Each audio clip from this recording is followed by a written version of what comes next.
Assalamualaikum warahmatullahi wabarakatuh.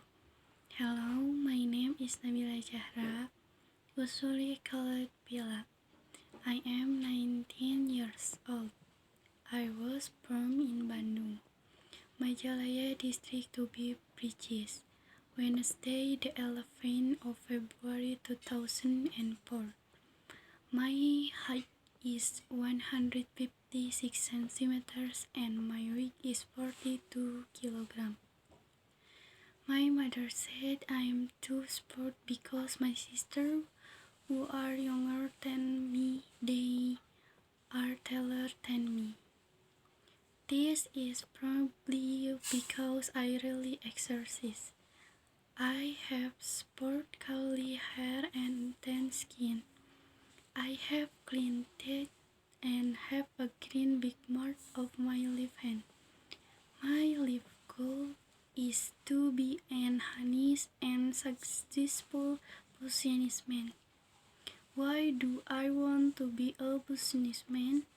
Because from high school first grade, I already sell, which makes me like selling and want to be a businessman. My hobby is cooking. My father and I often crickle together. Yes, just the two of us. I have a lot of friends. However, my closest friend is Icha. We are from Miftahul kindergarten. We have been friends since kindergarten. Unfortunately, we don't go to the same elementary school, but we still keep in touch often. After finishing school at the kindergarten, I went on to an elementary school which was quite far from my house, namely the 6th Parasuka Public Elementary School. During the 6th year, I went to school there. I have many friends and my story with my friends. In elementary school, I was divided into two shifts, namely in the morning from 7 in the morning to 12 o'clock in the afternoon, and the afternoon shift from 12 o'clock to 4 o'clock afternoon. The shift every a week, the morning shift. A week later, the afternoon shift. Why is it divided into two shifts? Because in our school building there are two elementary schools, namely the 6th Padasuka State Elementary Schools, where I studied for 6 years, and the 3 Padasuka State Elementary School. My favorite teacher when I was in elementary school was Mrs. Ning. She was a second grade teacher as well as my Scout coach teacher.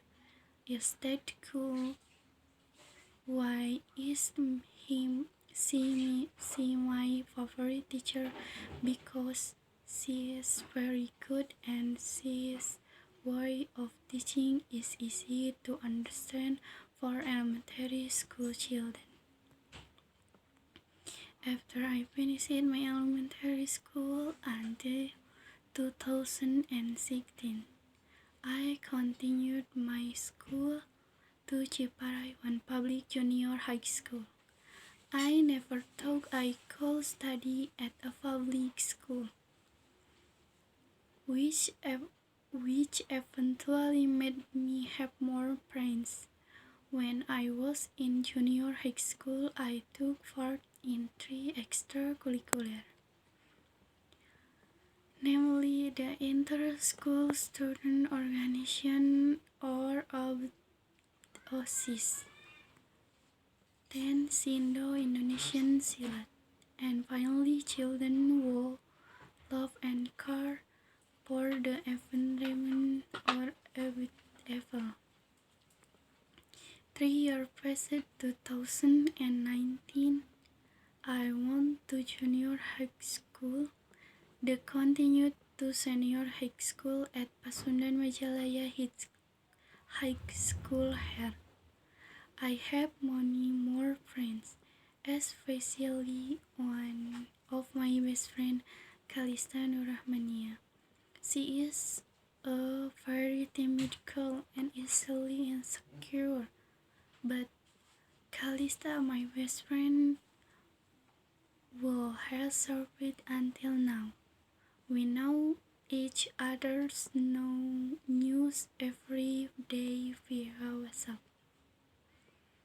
But in the middle of our prescribed semester final exam, we were apart 2 weeks, which turned out to be off for about 2 years. The COVID pandemic at the end of third grade.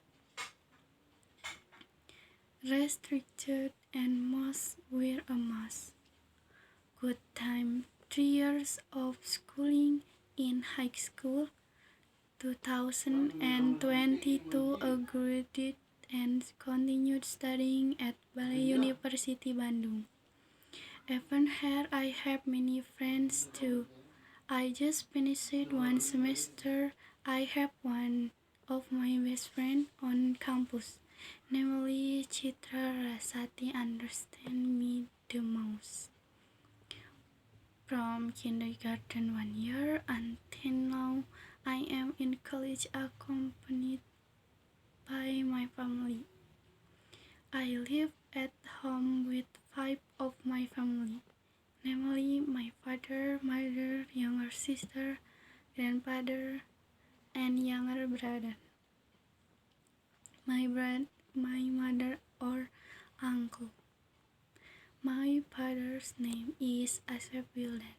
He is 42 years old. He was born December 20, 1980. His hobby is clicking with his friends. He was deposited many flights such as the Word Clicker, Dreamland, and the Pangalengan Ski Park. Father worked at PTC Nursery Sejati. Father was the responsible head of the family. Father worked there for 10 years.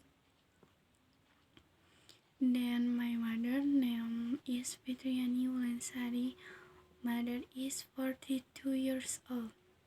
Mother was born on the 51st of August 1980. She was many hobbies such as cooking, making sponge cakes, sewing, and drawing. Mother worked at PT Sipate. Mother has been working for 24 years. My mother is a firm and loving mother. Then my younger sister is Naila Nindya. She is 14 years old who was born on April 11, 2009. She is studying in the second grade of junior high school. She is a grumpy girl, but kind to her brother. Her hobby is reading novels. After that, I had a grandfather or father from my mother. He was named Eman Sulaiman. He was 53 years old. Who was born on the 30th of August 1963.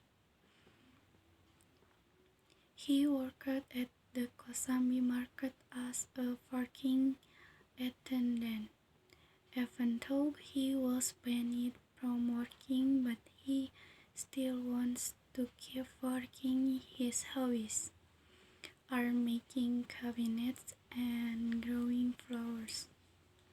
And the last last one is my uncle or my mother's younger brother, Firman Felani. He is 38 years old, who was born on the 18th of August 1984. He does not work, but he never misses prayer time. Then I want to tell two stories, namely folklore originating from Banten, namely the legend of Nyi Roro Kidul and the Aborigine of Lake Toba, a fairy tale originating from North Sumatra. These two stories are very pleasant to her because they have a good message in them. Well, this is story of Nyi Roro Kidul. There are many versions of the story about Nyi Roro Kidul. One of them is this Banten version. It is said that Nyi Roro Kidul was the daughter of King Prabu Siliwangi from the Pakuan Pajajaran kingdom. His mother was the beloved consort of King Siliwangi. Unfortunately, his mother died when Nyai Roro Kidul was still small. Nyai Roro Kidul originally named Putri Kandita. Her face was very beautiful beyond the beauty of her mother. Therefore, it's not surprising that Kandita became her father's favorite daughter. King Siliwangi attitude. This had boosted jealousy among the concubines and the other son and daughter of the king. Finally, they conspired to get rid of Princess Kandita from the Pakuan Pajajaran palace environment. The evil plan of the concubine and the king's children was carried out. Long story short, Putri Kandita was stricken with an incurable disease. His skin was blistered and hair and through a lot of ulcers. Initially, Princess Kandita was orchestrated, then expelled from the village. Princess Kandita went to travel to the south of the kingdom. During her wanderings, Princess Kandita arrived at a river. Without hesitation, Princess Kandita drank the river water to her heart's content. After inhaling it, well refreshed, he followed the river flow toward the upstream. Finally, he found several springs gushing very fast.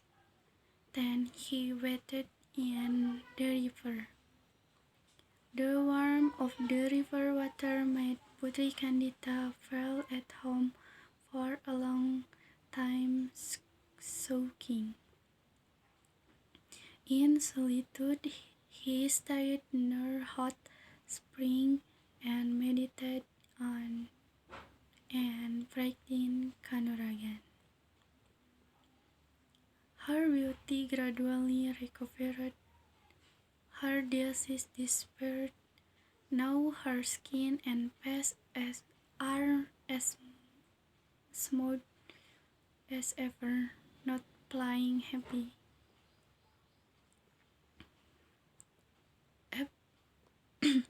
After recovering, Putri Candida traveled downstream. Putri Candida was fascinated when she arrived at the mouth of a river closest to the sea. Then he decided to settle in the said area south of the Pakuan Pajajaran. During her stay there, Putri Candida was widely known by the local community. She is a beautiful woman who has his supernatural powers. Even his name reached the ears of the princes in the surrounding kingdoms. Since then, many young princes have wanted to marry her. Begging the suitors, Princess Candida put forward a condition, namely that everyone who wanted to marry her must be able to defeat her supernatural powers, including fighting with the sea wolf on the south coast of Java. On the other hand, if they lost, they must submit to be their companion. The battle was often carried out in the area of a bay on the south coast. Putri Candida was able to control the waves of the southern sea. So she referred the title Kanjeng Ratu Nyai Roro Kidul, which meant Queen Rulers of the South Coast. Well, that's the story of Nyai Roro Kidul and the story of the origin of Lake Toba.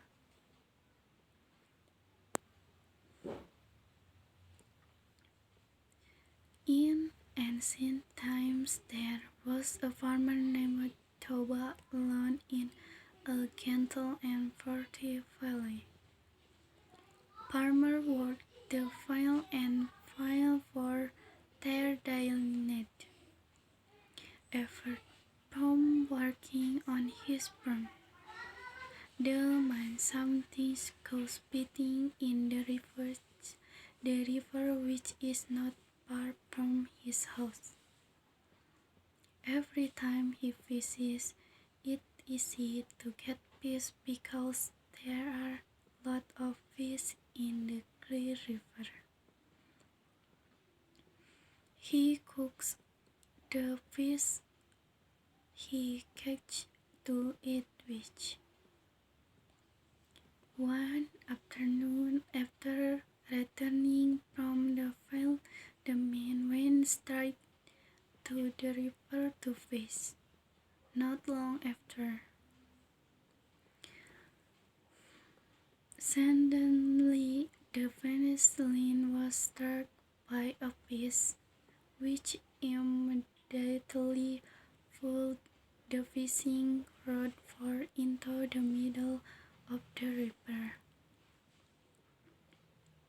The farmer's heart was happy because he knew that the fish that grabbed his fishing line was a big fish.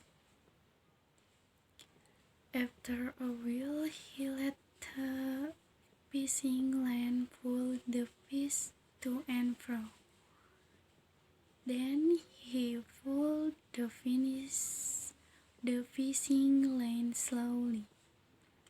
When he pulled the fishing line, he saw a large fish hanging and floundering at the end of the fishing line.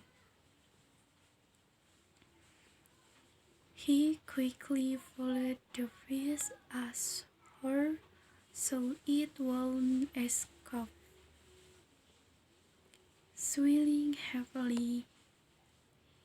his visit route was realized from the fish's mouth. He smiled as he imagined how good the fish would taste when it was grilled. When he left the river to go home, it was already dusk. Arriving at home, the man immediately brought the big fish he caught into the kitchen. When he was about to light a fire to grill the fish, it turned out that everyone in the kitchen of his house had run out. He immediately went out to get bread and under his house. Then, carrying a few pieces of reward, he clambered back up into the house and headed straight for the kitchen. By the time the man arrived in the kitchen, he was very surprised because the big fish was not there anymore. However, in the place where the fish had been placed, several gold coins lay. The man immediately brought the gold coin into the room. When the man opened the door to the room, suddenly his brother was observed. In the room stood a beautiful woman with long flowing hair. The man became very fascinated because the face of the woman standing in front of him was extraordinarily beautiful. Because it was already evening, the woman asked for the light to be turned on. After the man turned on the light, he was invited by the woman to accompany him to the kitchen because she wanted to cook rice for them. While waiting for the rice to cook, the woman thought that she was the embodiment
Okay, next, by the time the man arrived in the kitchen, he was very surprised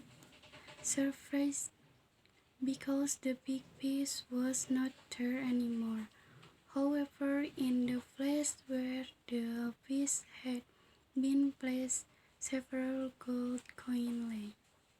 The man immediately brought the gold coin into the room. When the man opened the door to the room, suddenly his breath was obscured. In the room stood a beautiful woman with long flowing hair. The man became very passionate because the face of the woman standing in front of him was extraordinarily beautiful. Because it was already evening, the woman escaped for the light to be turned on after the man turned on the light. He was invited by the woman to accompany him to the kitchen because she wanted to cook rice for them. While waiting for the rice to cook, the woman told that she was the embodiment of the big fish that the man had caught while fishing in the river. Then he also explained that some of the gold coins that were in the kitchen were the embodiment of his ghost. After several weeks, the beautiful woman lived in the same house with him. One day, the man proposed to her to be his wife.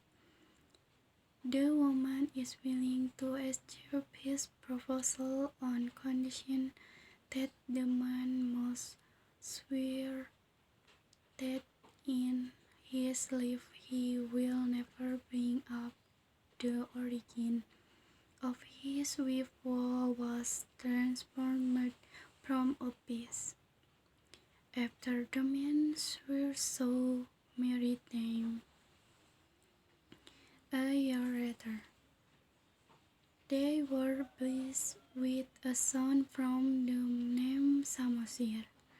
The child was very spoiled by his mother, which resulted in the child being bad-tempered and lazy. After he was big enough, the child was taught by his mother to deliver rice every day to his father who worked in the field. However, he often refused to do the tasks, so that his mother was forced to deliver rice to friends to the field. One day the child was sent by his mother to deliver rice to the fields for his father. At first, the refused. However, because his mother kept passing him, he went to deliver the rice in annoyance.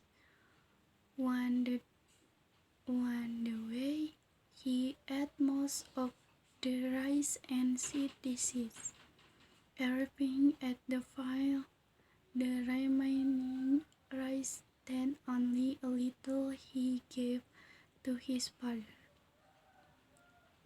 When the refugee ate, the father was feeling very hungry because the rice was delivered so late.